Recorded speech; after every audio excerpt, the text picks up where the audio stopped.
L'homme est malade parce qu'il est mal construit. Il faut se décider à le mettre à nu pour lui gâter cet animal pur qui ne se mange pas. Dieu, et avec Dieu, ses organes, oui, ses organes, tous ses organes, car, tuez-moi si vous le voulez, il n'y a rien de plus inutile que Vamos lá, galera, tudo bem com vocês? Bom dia, boa tarde, boa noite, não sei nem porque eu tô com fone de ouvido aqui, só pra não me escutar. Você está ouvindo o Para Acabar com o Juízo, seu podcast semanal de leitura do Anti-Édipo. Tamo aí, caminhando, seguindo caminhando. Tô em cima da hora, né? Então vou começar a gravar. Gravar já comecei, né? Vou botar o despertador rapidinho. Queria só comentar que semana que vem, dia 14 de junho, eu vou. Hoje é dia 5 de junho, dia 14 de junho, na sexta-feira. Não, no sábado, desculpa. Eu tô muito perdido no tempo, tô muito desorientado no tempo. Eu tô muito cansado. No sábado, dia 14 de junho, eu vou lançar o meu livro, Genealogia Clínica, Nietzsche e a Experiência do Sofrimento, na Casa do Meio, lá em Botafogo, no Rio de Janeiro. Olha que doideira, tô em São Paulo, né? E aí eu vou pra lá pro Rio pra isso. Depois, no dia 17, se tudo der certo, eu vou fazer o lançamento na Cafeteria, lá em Vitória. E depois, talvez, quem sabe, no dia 20... Esse eu não sei. Esse realmente não sei, está mais incerto. No dia 21, talvez eu faça o lançamento em São Paulo. Puta, tem que comprar um ingresso ainda. Esqueci de comprar um ingresso. Vai tocar o Comeback Kid, a banda canadense aí de hardcore, levemente metalcore aí. Falei com meu amigo Stênio, forte abraço, Stênio, que eu ia no show e não comprei ingresso ainda, deve estar $milhões já. Que vai ser aqui em São Paulo, mas aí no mesmo dia, talvez, no dia do Comeback Kid, no dia 21 de junho, tentar fazer talvez um lançamento em São Paulo. A ver, se você estiver aí, então, pelo Rio, por São Paulo, por Vitória, dá um toque, vamos tentar ir nesse lançamento. Em Vitória vai ser na Cafa, no Rio vai ser na Casa do Meio, e em São Paulo não faço ideia. Mas por que você vai fazer tanto lançamento? Porque eu vou fazer o mini curso do Nietzsche, que eu avisei há 2 encontros passados, eu falei que eu vou fazer um mini curso sobre o Nietzsche, pela página Resumo Silício do Leandro. Aí já que eu ia estudar Nietzsche, eu vou fazer o lançamento mesmo do livro que foi publicado ano passado, em julho, e aí quase um ano depois, aí finalmente ele vai ser lançado. Caralho, tem que escrever pra editora também, que eu não falei com a editora. Bicho, tô muito ruim da cabeça. Não é que eu tô ruim da cabeça. Eu alcancei o limite da minha cabeça. Então, passado disso, já não nada mais rende. Bom, é isso. Convite feito. Vamos botar aqui um alarmezinho. São 7 horas da noite, a gente vai até 7h20. Horário ótimo, que depois eu tenho que começar um trabalho 7h25. Ai. Boa. Aqui. Ficar sempre de olho aqui no próprio gravador, porque às vezes nada, né? E estamos aqui, cara, abrindo aqui, que é sem improviso, né? As sínteses. Página 380. Um novo parágrafo se inicia pra gente. 5, caralho. A vida a cabeça tá ruim. Caralho, tem um MD aqui grifado. MD. Doideira, não é droga. Não sei se é droga, tem um MD grifado aqui. 4.2.5, as sínteses, né? Lembrando que a gente tá nessa sessão 2 do 4º capítulo e é uma baita revisão do primeiro... não é revisão, complementação do primeiro capítulo, né? Das máquinas desejantes. É esse o nome do primeiro capítulo? Faz tanto tempo, né, galera? As máquinas desejantes. Bora lá. As sínteses. Elas funcionam segundo regimes de síntese que não tem equivalente algum nos grandes conjuntos. Eu vou voltar aqui na última frase aqui do parágrafo anterior, né? Ao contrário, as máquinas desejantes nada representam, nada significam, nada querem dizer, e são exatamente o que se faz delas, aquilo que se faz com elas, o que elas fazem em si mesmo, a pragmática das máquinas desejantes, né? Não interpretativa e não significativas. Então aí continua, né? Elas funcionam segundo regimes de síntese que não tem equivalente algum nos grandes conjuntos. Jacques Monod definiu a originalidade dessa síntese do ponto de vista de uma biologia molecular ou de uma cibernética microscópica, entre aspas, indiferente à oposição tradicional entre mecanicismo e vitalismo. Aí o Jacques Monod, a gente vai ver lá na frente por acaso e o acaso e a necessidade, né, do Jacques Monod. Os traços fundamentais. Eu confundo o Jacques Monod com alguma coisa do Mallarmé.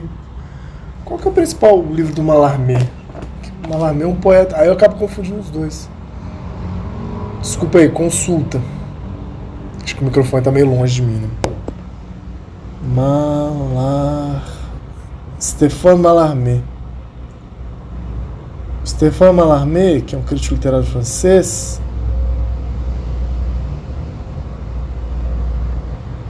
ele tem um livro, Um Lance de Dados. Será que é isso que eu estava pensando?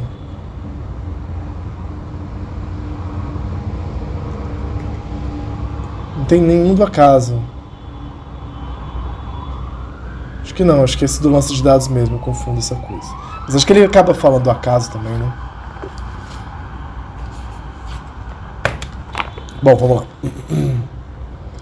Os traços fundamentais da síntese são aqui a natureza qualquer variável dos sinais químicos, a indiferença ao substrato, o caráter indireto das interações. Então, na cibernética microscópica da biologia, né, os traços fundamentais da síntese molecular são aqui a natureza qualquer variável dos sinais químicos, a indiferença ao substrato e o caráter indireto das interações.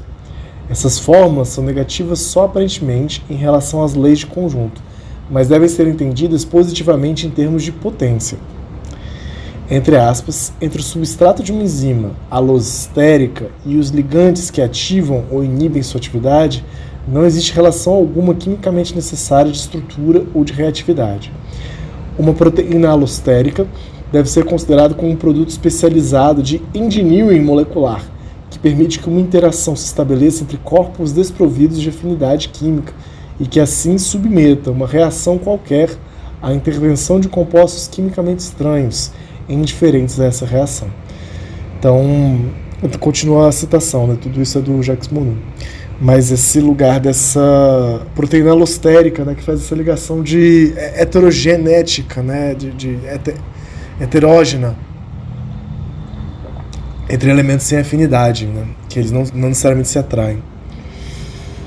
O princípio operatório das interações alostéricas indiretas autoriza, portanto, inteira liberdade na escolha, isso está em itálico, das sujeições que, escapando a toda coerção química, poderão tanto melhor obedecer apenas a correções fisiológicas, em virtude das quais elas serão selecionadas de acordo com o acréscimo de coerência e de eficácia que elas conferem à célula ou ao organismo. É uma escolha por funcionamento, né? Se a coisa funciona, não deixa de funcionar, pelo que eu estou entendendo. Acréscimo de coerência e de eficácia que elas conferem à célula ou ao organismo. É, em definitiva, a própria gratuidade desses sistemas que, abrindo à evolução molecular um campo praticamente infinito de exploração e de experiências, lhes permitiu construir a imensa rede de interconexões cibernéticas. Nota de rodapé 10, Jacques Monod, que viveu de 1910 a 1976, morreu, né, com 66, jovem. O acaso e a necessidade, de 1970. Aí a citação aqui, uma proteína globular já é, à escala molecular, uma verdadeira máquina por suas propriedades funcionais, mas não por sua estrutura fundamental, onde apenas se discerne o jogo de combinações cegas. Acaso captado, conservado, reproduzido pela maquinaria da invariância e assim convertido em ordem, regra, necessidade. Que bonito. Acaso captado, né? Que legal. Deixa eu ver esse livro aqui, se ele tem disponível. Bonito, né? Esse livro do Jacques Monod, deve ser legal. Eu tenho outro da biologia também que daqui a pouco vai aparecer, que é a lógica do vivo, né? A lógica do vivente, que é do François Jacob, que o Foucault deve muito a ele, né? O Deleuze menciona muito também. O Jacques Monod foi um bioquímico, né? Acho que a gente já falou. Compartilhando com que ganhou o prêmio Nobel de Fisiologia e Medicina, compartilhando exatamente com o François Jacob, né? E o André Louf, que eu não sei, né? Por sua descoberta sobre o controle genético da síntese de enzimas e vírus. Cara, como você morreu, cara?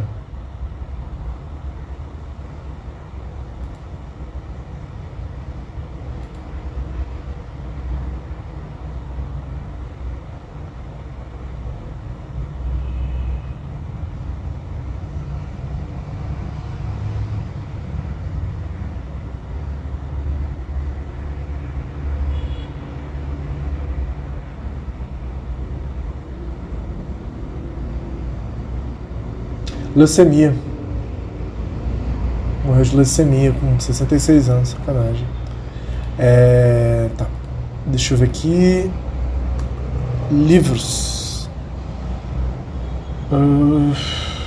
Na própria Amazon. Ah, que legal. Tem um livro. Não sei se é isso mesmo. Não sei, não vou dizer nada não. Mas parece que tem um livro chamado O Ponto de Virada na Biologia Molecular, dessa galera mesmo, do François Jacob, do André Liouf e do Jacques Monod.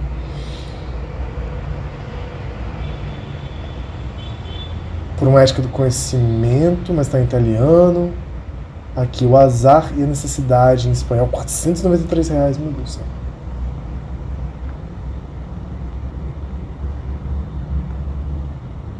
Pô, não tem nada em português do cara. Estante virtual, ajuda aí.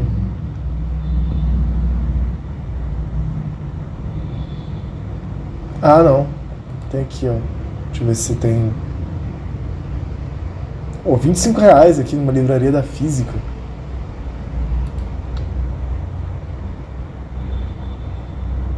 Desculpa, gente. Boa parte desse programa é eu procurando livro, né? Pô, no estante virtual... Deixa eu procurar especificamente esse. O acaso e a necessidade. Curiosidade com esse livro. Se tiver R$25, eu vou comprar essa porra. Ah, não tá caro. Não, calma aí. Tem... Tá faixa de R$100 aqui. Tem um de 55. Ah, tem um com a capa muito feia aqui com Homo sapiens esquisito que tá R$19,90 aqui. Mas tá em média R$100. Ah, aqui, pronto, achei um de 41,73, tem 35. Ah, pô, vou comprar esse livro, tô curioso. Vão entender? Ah, pô, tem da Vozes, que engraçado, cara. Bom, enfim. Deixar aqui salvo, depois vou ter esse livro aí pra não ler na minha vida. Ficar ele guardadinho aqui. Enfim. Segue aqui no parágrafo. Como a partir desse domínio do acaso ou da inorganização real, se organizam grandes configurações. Ou seja, eles voltaram lá na biologia para falar que as máquinas desejantes ali de impulsionamento de forças, né, o desejo já está ali na escolha, no desejo do funcionamento molecular mesmo, né, literalmente das moléculas. Como a partir deste domínio do acaso ou da inorganização real se organizam grandes configurações que reproduzem necessariamente uma estrutura, sob a ação do DNA e de seus segmentos, os genes operam verdadeiros sorteios, formam desvios como linhas de seleção ou de evolução. Muito bom. E é bem isso que nos mostram todas as etapas da passagem do molecular ao molar, tal como aparece nas máquinas orgânicas, mas também nas máquinas sociais, com outras leis e outras figuras. Então, o funcionamento social também é molecular, né? E é também essa aleatoriedade de escolha, né, que funciona, certos comportamentos, certos condutos sociais vão funcionando. Claro que não é aleatório, né, porque tem as grandes máquinas sociais que vão colocando isso em ordem. Deus mandou mensagem, depois eu leio. Nesse sentido, foi possível insistir na afirmação de um caráter comum a culturas humanas e a espécies de seres vivos?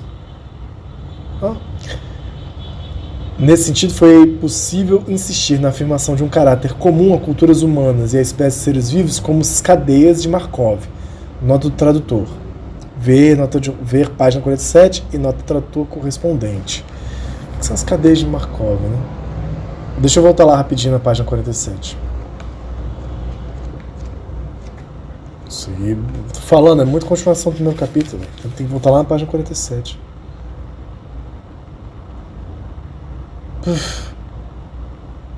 Eu não sei se é 47, acho que é 47 do original que eles estão falando. 47 do original. 45, 46. Aqui. Andreevich Markov. O texto salienta a propriedade markoviana, segundo a qual um evento presente depende apenas do estado presente e não de eventos passados. Ah, legal. Muito bom isso também, né? Caralho. Onde está isso?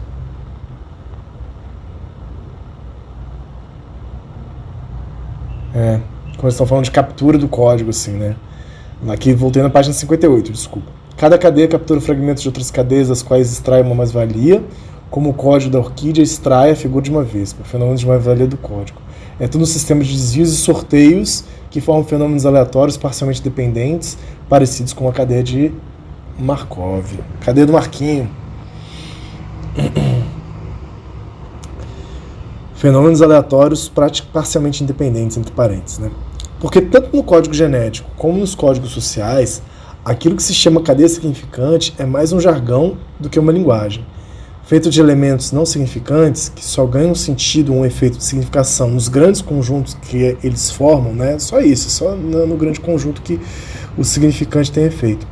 Por sorteio encadeado, dependência parcial e sobreposição de percursos. Nota de rodapé 11, sobre as cadeias markovianas e sua aplicação tanto às espécies vivas quanto às formações culturais, vê Raymond Rouyer, obra citada, capítulo 8, que a gente conversou no encontro passado. Os fenômenos de mais-valia de código explicam-se bem nessa perspectiva dos encadeamentos semifortuitos. Por diversas vezes, Rouyer aproxima-os da linguagem esquizofrênica. Olha que foda. Do Rouyer, o livro que a gente pegou foi... O livro que a gente viu aqui... O novo finalismo, né? Neofinalismo. Caralho. Os caras beberam muito da biologia molecular, né? Que doideira. Sigo aqui. Aí, vamos lá, hein? Agora que é bom. Não se trata de biologizar a história humana, nem de antropologizar a história natural. Né? Nem colocar a biologia como se o desejo fosse biológico, nem colocar o desejo na biologia, né?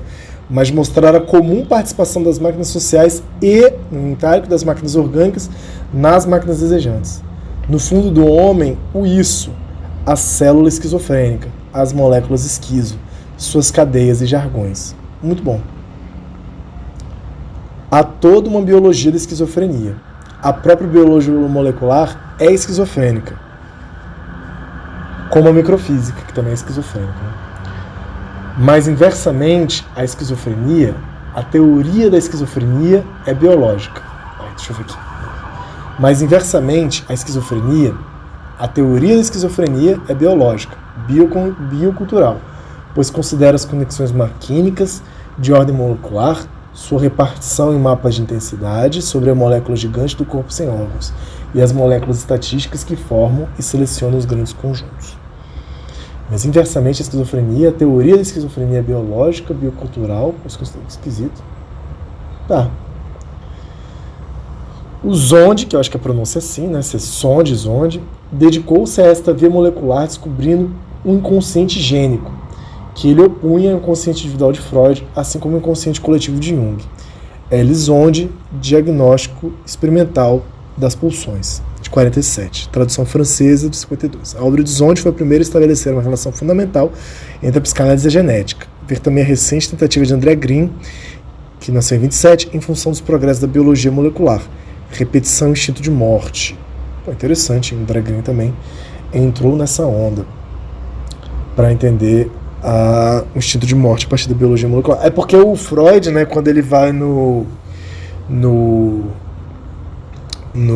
além do princípio do prazer, ele fala dessa vida pré-formada, né, vida pré-vida, assim, esse esforço químico de afinidade e de organização, né, e que deseja, no fundo, um equilíbrio, que esse é o erro freudiano, né, achar que a molécula deseja um equilíbrio e que chega no equilíbrio aos próprios termos é o grande desejo dela, né, e aí, ou seja, morrer, mas morrer à sua própria maneira, né, e aí eu acho que outras fontes mais atuais da biologia molecular poderiam contradizer essa origem da vida e a origem do desejo em Freud, né? Porque, querendo ou não, Freud já faz isso, já coloca a origem do desejo nessa biologia molecular, né? Bem interessante isso. Nessa falta, nesse busca-busca do equilíbrio aí da molécula. Frequentemente, ele dá a esse inconsciente gênico ou genealógico o nome de familiar. E o próprio Zonde, no estudo da esquizofrenia, emprega conjuntos familiares como unidade de medida. Mas o inconsciente gênico tem pouco de familiar, muito menos que o de Freud, porque o diagnóstico é feito reportando desejo a fotografias de hermafroditas, de assassinos, etc., em vez de assentá-lo como de hábito sobre imagens de papai e mamãe. Cara, não faço ideia que viagem é essa. Finalmente, um pouco de relação com fora. Todo um alfabeto, toda uma axiomática, como fotografias de loucos. É preciso testar, entre aspas, a necessidade de sentimento paterno, fecha aspas, numa escala de retratos de assassinos. E é inútil dizer que isso permanece em Édipo, pois, na verdade, isso abre singularmente. Os genes hereditários de pulsões desempenham, pois, o papel de vetores que esquadrinham todo um campo social histórico, análise do destino. De fato, o inconsciente verdadeiramente molecular não pode ater seus genes como unidade de reprodução, porque são inexpressivas e levam às formações moleculares. A biologia molecular nos ensina que é somente o DNA que se reproduz, não as proteínas. Essas são produzidas e, ao mesmo tempo, são unidades de produção, e constituem o inconsciente como ciclo ou a autoprodução inconsciente, últimos elementos moleculares no agenciamento das máquinas desejantes e da síntese do desejo. Quase acabando aqui, vimos que, através tentálico da reprodução dos seus objetos determinados familiarmente ou geneticamente, entre parênteses, né, é sempre inconsciente que se produz a si próprio no movimento cíclico, órfão, ciclo de destino, em que ele permanece sempre sujeito. É precisamente sobre esse ponto que repousa a independência de direito da sexualidade em relação à geração. Pô, aqui eu viajei um pouco, cara, tô meio cansado, não tô conseguindo pegar muito não, mas espero que vocês curtam aí, né? É precisamente sobre esse ponto que repousa a independência de direito da sexualidade, ou seja, da busca, né, da conexão, desse movimento conectivo e libidinal, em relação à própria geração, né, em relação à reprodução. Ora, Zonde é tão sensível a essa orientação, segundo a qual é preciso ultrapassar o molar em direção molecular, que recusa toda interpretação estatística daquilo que é equivocadamente chamado seu teste, entre aspas. E mais, ele requer uma ultrapassagem dos conteúdos em direção às funções. E mais, ele requer uma ultrapassagem dos conteúdos em direção às funções. Ah, legal, pô, isso é importante. Porém, ele somente faz essa ultrapassagem. É legal, né? Pô, não sabia que isso aqui tá muito kelemaniano, isso aqui, essa parte toda é bem kelemaniana. Vou até deixar anotado. Pensar as funções. Ah, o alarme tocou. Só para fechar aqui, né? O fomeagem. Porém, ele somente faz essa ultrapassagem, ele somente segue essa orientação, indo dos conjuntos ou das classes em direção a, entre aspas, categorias, das quais ele estabelece uma lista sistematicamente fechada, e que ainda são tão somente formas expressivas de existência que o sujeito deve escolher e combinar livremente. Por isso, seu enfoque não acerta os elementos internos ou moleculares do desejo, a natureza de suas escolhas, combinações e agenciamentos maquínicos, e nem a verdadeira questão da esquizoanálise. 2 pontos, que são, para você, suas máquinas desejantes pulsionais, em qual funcionamento, em quais sínteses elas entram, operam, que uso você faz dela em todas as transições do molecular ao molar e inversamente, e que constitui um ciclo inconsciente, permanecendo sujeito, se produz a si mesmo. A gente volta desse trecho no próximo encontro, que é legal de repetir isso aqui com calma. Eu tenho que fechar e eu tô muito aéreo, assim, e cansado. Bem Keleman. Vou falar de função, né? Legal. Eu vejo pouco eles falando de função, assim. Acho que é isso mesmo. Conteúdo, forma e função. Enfim, preciso ir lá, galera, que eu tenho que abrir outra sala. Eu vou postar esse episódio daqui a pouco. Um beijo no seu coração. Quiser ler esse episódio, o próximo episódio ou outro aí comigo, tamo junto. Até mais!